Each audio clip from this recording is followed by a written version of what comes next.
এসে বাড়িতে বলে গেছে যে আপনারা এসে আইডেন্টিফাইটা করুন, কিন্তু মা তো ডেড বডি দেখতেই চাইছে না।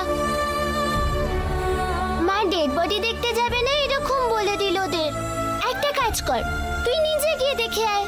আমি কি করে দেখবো? মা তো আমায় যেতেই দেবে না। আমি নিজে দেখতে যাচ্ছি না, তুই দেখতে যাচ্ছিস বলে বকবে আমায়। মাকে বলিস না, মাকে না বলি তুই ওখানে যা। ডেড বডিটা দেখার পরে ওটা যে বাবা না তুই জানতে পেরে যাবি, তখন তোর মনটা একটু হালকা হবে। তারপরে বাবাকে খুঁজে বের করাটা তো পুলিশের দায়িত্ব।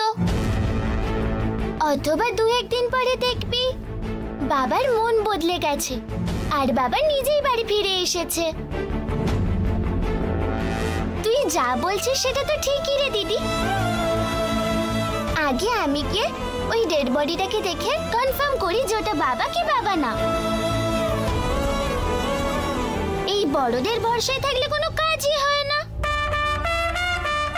আচ্ছা, আমি ওই ডেড বডিটা দেখতে কি করে যাব?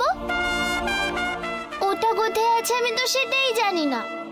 তুই পুলিশ ইন্সপেক্টরটাকে কল কর আর বল তোকে এখানে এসে নিয়ে যেতে। উনি ঠিক এসে নিয়ে যাবেন, কিন্তু আমি তো ফোন নাম্বারটাও জানি না, আর আমার কাছে তো ফোনও নেই। রূপা আন্টির ফোনে ওই ইন্সপেক্টরের নাম্বারটা আছে। তুই রূপা আন্টির ফোনে কিছুক্ষণ গেম খেলবি বলে ফোনটা নিয়ে নিস, আর তারপর পুলিশকে ফোন কর। হ্যাঁ, এটাই করব। আচ্ছা দিদি, তোকে কিন্তু আমার একটা কাজ করতে হবে বলে দিচ্ছি। কি করতে হবে? আমাদের স্কুলের রঞ্জিতা ম্যাম বলে একজন টিচার আছেন না, উনি হোমওয়ার্ক দিয়েছিলেন আর আমি হোমওয়ার্কটা করিনি। কালকে আমি স্কুলে গেলেই আমায় বকবে। উনি যেন কাল স্কুল না আসতে পারেন, ওনার যেন খুব জ্বর চলে আসে হুট করে। তুই কি এরকম কিছু করতে পারবি রে?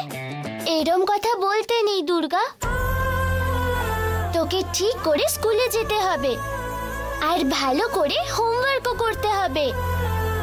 ওকে তো আর করতে হয় না, ও তো একটা আত্মা।